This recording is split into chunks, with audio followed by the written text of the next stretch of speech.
Hey everyone, welcome to the Cultivate podcast at the Grove Church. I'm Charlie Lofton, the lead pastor there, and really glad that you are joining us today. And guess what? It's special guest time.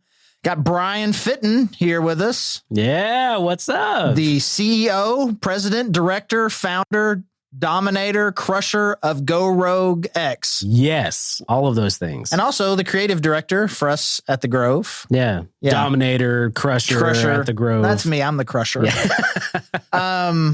So just real quick, what is Go Rogue? Go Rogue is a creative agency, and we know that for a lot of businesses, creating video content specifically is overwhelming. So we make that simple and easy and done the right way for our customers. So did you learn that elevator? Like somebody tell you the concept of elevator pitch? Is that what kind of like that was? Like you got to be able to do that? Yeah. Did you just crush that? Thanks, man. Congratulations. So here's the deal. So some people there were some people, I don't know people that would listen to our podcast, but there would certainly be some people in the capital C church out there that would already be a little bit offended because I've got the CEO of a marketing creative person just on a church podcast at all. Mm-hmm. And it reminds me of this story. And I was in seminary. And so this would have been in the fall of 2000 when you were how many years old? Fall of 2000. Yeah. I was 15. Okay. That's not near as bad as what I thought you were going to say. So I feel a whole lot better now. So I'm in seminary, already a father of two 15-year-old. And I'm in this class, and it was really the only how to be a pastor class. You can imagine taking 90 hours of seminary and there's one class on how to be a pastor. Anyway, this woman comes in. Again, this is in the year 2000. And this woman comes in, and she essentially is this artist, and she's talking about bringing creativity to the church.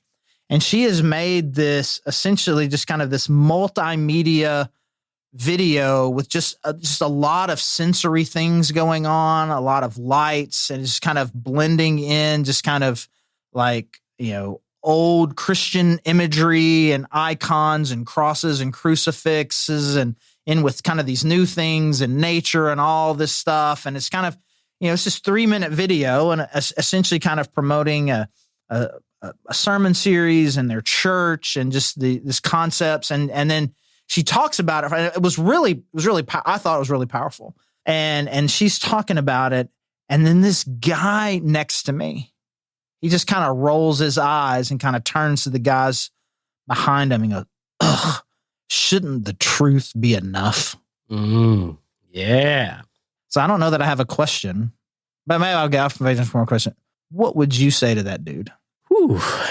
Well, I mean, I've encountered many of those dudes in my time I grew up in the church, and I grew up in a very conservative Pentecostal type background that anything that was done in the, I guess, marketing space or something that was different was always questioned. So anytime a new medium comes along, if you're using that, you are, straying from the old path and straying from the old ways, like the hardcore, like, well, this is how it was done on the street corner preaching. Like, that's how we should do it. That church over there, they've got an overhead projector and they're using transparencies. I'm going to tell you something. There was a song back in the day, back in the 90s, about not singing words on the wall. Like, there was a song about it. It was like something about give me the old hymnals, which I love hymns. I am all about the old hymns. But it was very much like that's a new medium of communicating or marketing or whatever. And so they looked at it as a negative. It's like, well, I'm not going to sing words from the wall, no matter how, give me the old book or something like that. Can you have a song not in a hymnal and sing it? Like that's what I was wondering. I'm confused conceptually by what you just said. I think it was printed, but it wasn't in a hymnal, obviously, because it would be, Here's a sheet. Inserted in the back of the hymnal, like printed it. I'm sorry. The irony was lost on them. You were in the middle of a great point, and I derailed it. Well, no, so I've encountered lots of those people. And what's crazy to me is I grew up with people who were also saying, hey, I will never have a TV in my house because of it being bad and it's distracting, whatever else. And then, well, we only have TVs because there are, certain videotapes that we want to watch. And then, well, I'll never have it. And it always progresses to where all of a sudden, well, they have 5 TVs now in their house. Right. It's any new medium, it feels scary. And so it's like, I don't ever want to jump into that. And then when you attach Christianity to it or the gospel or any of that, then it's like, well, then I know it's really bad. Rather than looking at it as this is a tool, and a tool is very neutral. You can use it for good or bad. So what is it? What makes it feel bad? Like, why is it like, why is a video, why is video, like, what is that hesitation? What is this thing that makes us say that somehow that this sort of creative branding of a church or of Jesus, what does it make? That's wrong. Yeah, I think it's the secular view, because most of the time the world kind of has, and I say the world, right, we understand that term. The world creates it, and then so for us to adapt it means that we have lost our way already. Like there's this concept with that completely. Rather than looking at, well, art in and of itself was done very well in church. Art somewhat started in the cathedral, and all of Christianity, or Catholicism, like art was it was provided by the church to the people. This is what you should enjoy. And so rather than taking that approach of like the church should be creating these mediums and the church should be the one pioneering the way, it's like, well, we're on the defense. We're not on the offense. We're not on the out trying to change the world. We are now like, we like our walls. We like where we are. So anything different feels like a threat to us rather than the opposite approach to that. Yeah. I mean, so it's like electricity. Like you're going to think, bro, where you electricity was that way. Are we going to bring electricity into our church building? Like this is kind of always been an issue. So there's this idea of that a church, that God's people are supposed to be separate from the world. Mm-hmm. And, and the people who try to, put some, try to blend it. It's like, okay, we're supposed to be separate from the world, but we live in the world and we're supposed to reach the world. And so it seems like if we're going to give people the benefit of the doubt rather than just roast them for 20 minutes, they're wrestling with that. And it's like, well, I mean, I associate videos and things with bad things. And it's like, we're being a little too worldly, but again, you can crush that pretty quickly. Yeah, exactly. And that's, and just now knowing the trauma, and I think the internet has exposed a lot of people to all the bad that they are doing. Rather, they're standing up on Sunday mornings. I'm specifically talking about just preachers and pastors and thought leaders in Christianity. And all of a sudden they're preaching against all of these bad things. And then you find out, oh, you're doing those bad things behind closed doors. Mm-hmm. And I think there's a little bit of that guilt associated with it. So dude next to you who says, shouldn't the truth be enough, probably has some guilt associated with it in order to make that statement. Of the people who overjudge or jump out usually have their own skeletons in their own closet. And when I heard that guy say it, not only did it upset me, but the immediate thing that popped into my head was when this guy, I assume that this guy ends up preaching at a church somewhere. But anyways, this guy eventually is going to end up preaching at a church. Here's what he's not going to do. He's not going to stand up there and just read the passage and sit down. No. He's going to add something to it, but he's going to add his own intellectual discourse to it. Absolutely. I'm going to add my intellect. I'm going to add my thoughts, and somehow that's okay. And so it really does. It's just like, I mean, I don't know. I don't want to get too nerdy here, but it's just kind of this, Western enlightenment, post-enlightenment kind of thinking. That's like, if I add intellect and thought and logic, that's deep. Mm-hmm. But if I add art and creativity, somehow that's shallow. Yeah. So I think, if anything, with art, you can't control it because it's interpretation, right? And so there is not that you can't control somebody's thought and logic and where they go with certain things. It just seems very calculated. It has an endpoint. It has a definition. But with art in general, it's just conceptual. It's whatever you come up with, right? So you can't really control it. And so I think there is very much well, if I allow you to do a video about the gospel, what are you going to do with it? Right. I can't just be like, well, this is where you're going to go, obviously, because this is the end result. No, it's all over the place. It's whatever you interpret and whatever you can come up with creatively. And so you talk about control. I think for me, it comes back to control. It's what is the leadership or whatever, how much control do they want of how the gospel is communicated? Right. So I've heard this statement before, so I'll give you another things dumb people say to respond to, is that if you have to market Jesus, don't understand Jesus. Jesus doesn't need to be marketed. Yeah.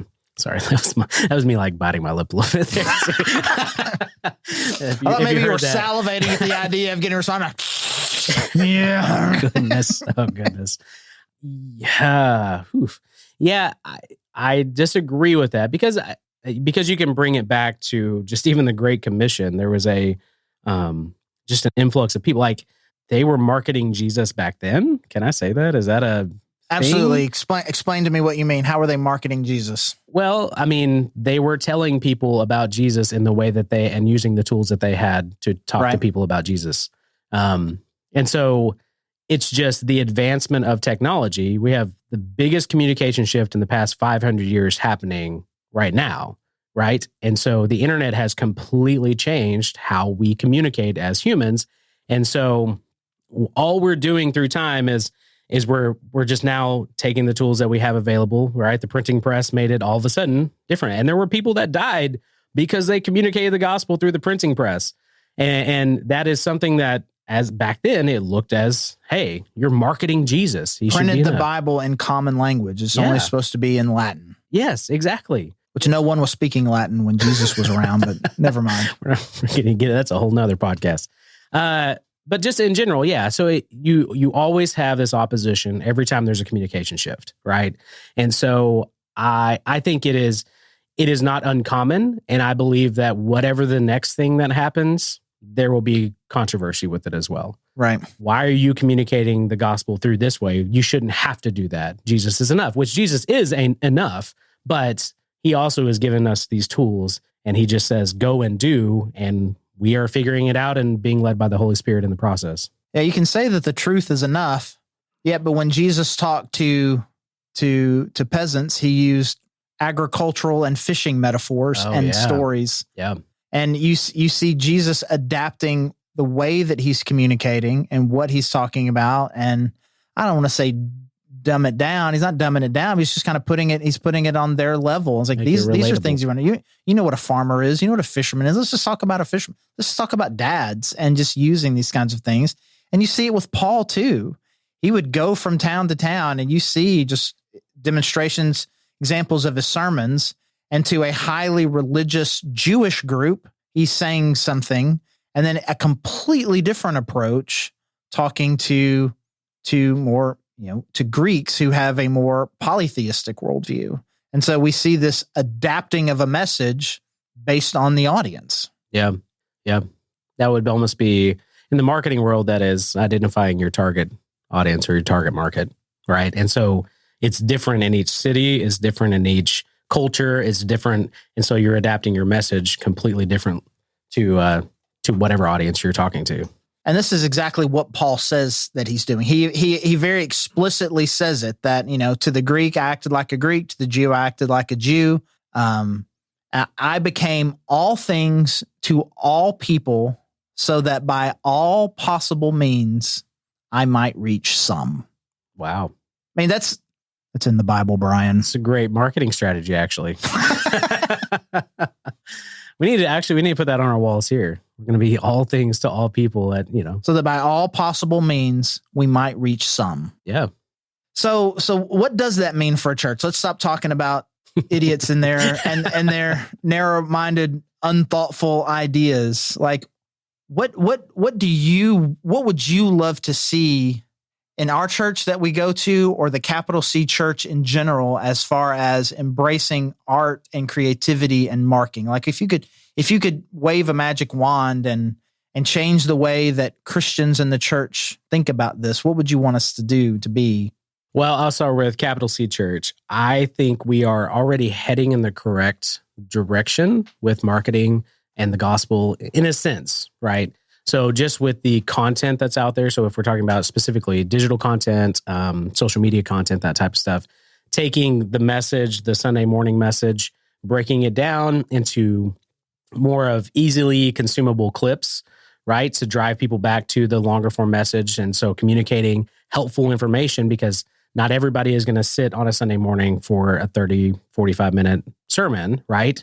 But if we can, in the world of breaking it down through 30-second clips that somebody can consume that will help them understand the gospel and understand Jesus' love and grace and all that in 30 seconds, let's absolutely do that. I think Big C Church, a lot of the world is moving in that direction. And I think that's right. And actually somewhat leading the way. So somebody who's in the business space, who's creating content for businesses, I take a lot of inspiration. I encourage my staff to take a lot of inspiration to see what church is doing in the content creation world, because they're doing it the right way.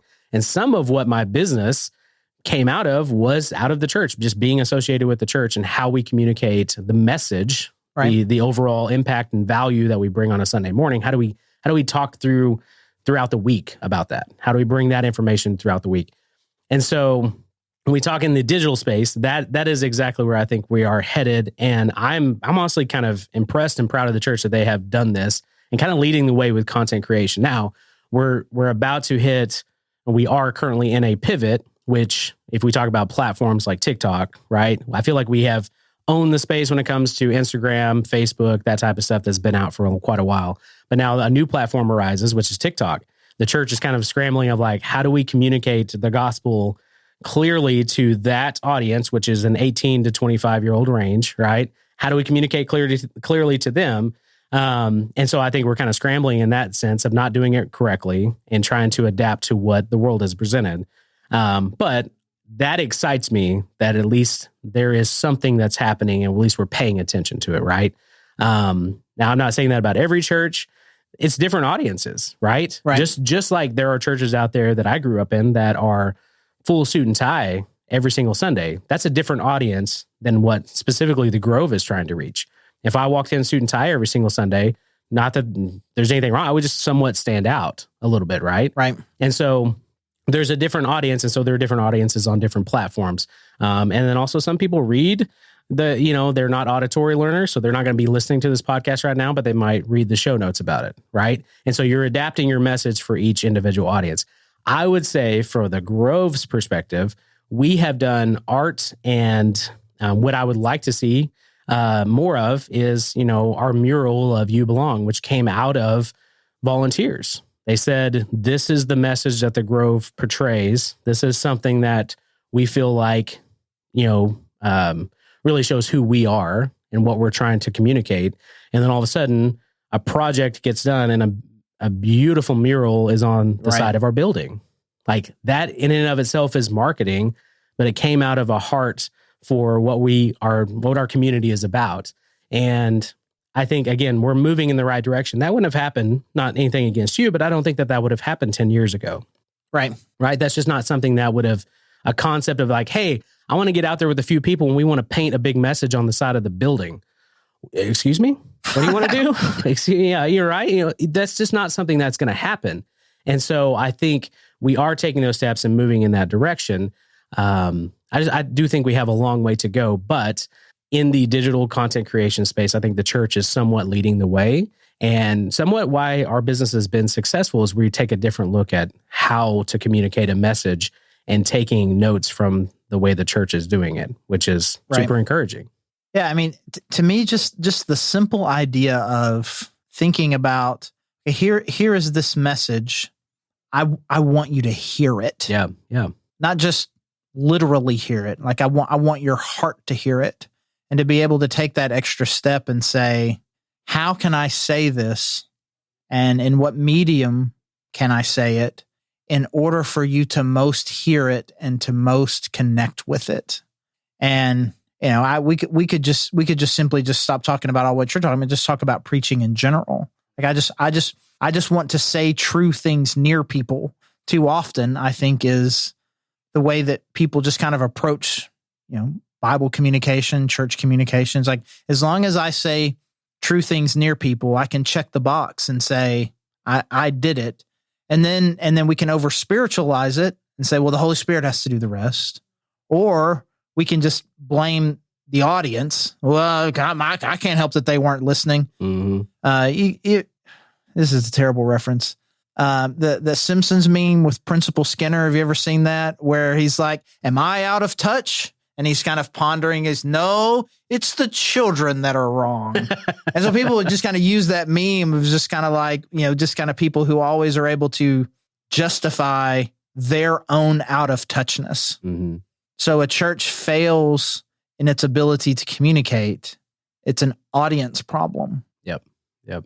And I just want to thank you just for your creativity and your leadership and just kind of helping us individually as a church and helping me personally just broaden my idea about that to kind of move just beyond just, you think about communication. Well, you just got to make sure you got a little transparency in your sermon, make sure you got a little humor in your sermon, make sure it's applicable, which are great steps. I recommend those to everybody, but just even beyond that, just like, man, how do we get this not just into their ears, but into their hearts? Yeah, absolutely. Well, I appreciate that, but we have an awesome team of volunteers, but also people even within Go Rogue that have a heart for that as well, that want to share that message and believe what is being taught on a Sunday morning, and know that there are hurting people in the world, and there is a message that can help those hurting people.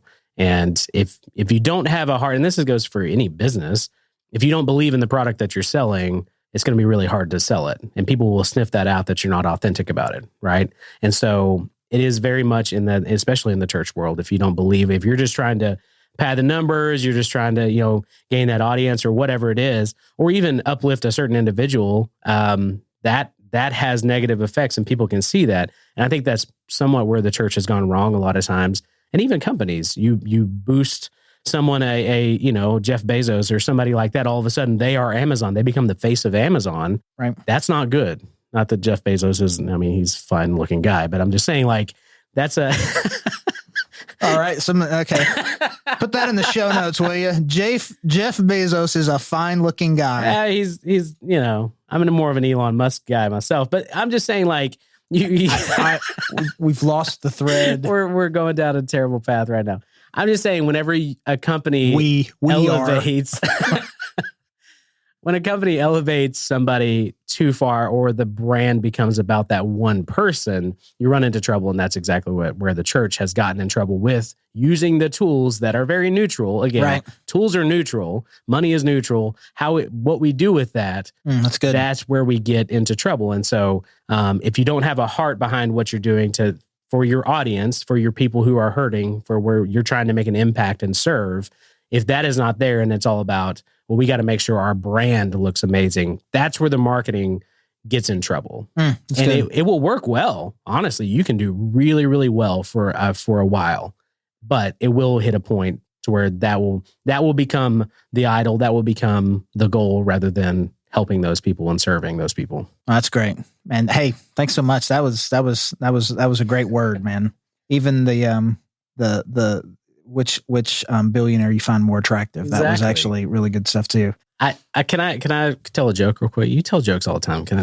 There's a meme. I'm just going to associate this because I think it's hilarious. We can cut this out, Jacob, if we need to. He's already shaking his head.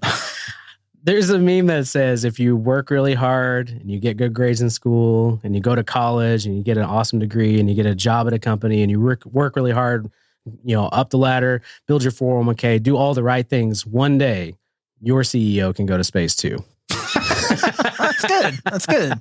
It's good. I like that. That's fantastic. All right, so I'm going to try something new here. Now, when I'm going to start having guests on some of these, I'm going to ask you 3 questions. Oh man, what's your favorite movie? The Matrix. The Matrix. I love The Matrix. What do you feel about Matrix 2 and 3, the ones that have already come out? Not okay with it, but the 4th. You're excited about number 4. As far as I'm concerned, 2 and 3 don't exist. Yeah, they don't exist. I love them just because they are a trilogy, and I'm a pure, just the whole story. If you look at it all, it's okay. But no, it's not. 2 and 3 are pretty rough. 2's better, but 3 is the story I had in my brain. So rough. It was way better. All right, what's the last show that you binge watched? Last show I binge watched. Ooh, Mythic Quest. Yeah. All right. Let's pretend I'm really old and I think there's like a 2%. I think there's like a 2% chance he's going to say something. I don't know what it is. What is Mythic Quest? Mythic Quest is an Apple TV Plus show about a video game company. Okay. Yeah. And the owner and CEO of the company, he has a lot of tics that remind me of myself. And so it's very interesting to watch him and the exaggerated position he has and the effect that it has on his team.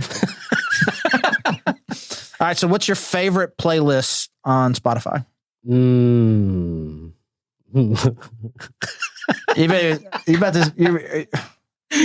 I have one that's a good one. The second one would be I have one that's a good one, and here's the second one. Okay, great. So I'm a John Mayer fan, and so I typically get a little bit of like John Mayer, but also Jack Johnson. Okay. I'm your cliche white guy. I'm like, I enjoy soft rock beach music. There we go. Christopher Cross. You don't even know who that is. There you go. Mystic Quest. Hey, man, we'll say, Brian, thanks so much for joining us. And as all you guys, thanks for being with us here on the Grove Church Cultivate podcast. And as always, we'd love to see you on a Sunday. You can check us out at thegrovechurch.org/connect. And if you live in Northwest Arkansas, we'd love to see you, or you can join us online. We're always streaming our services every week. And again, thanks for joining us.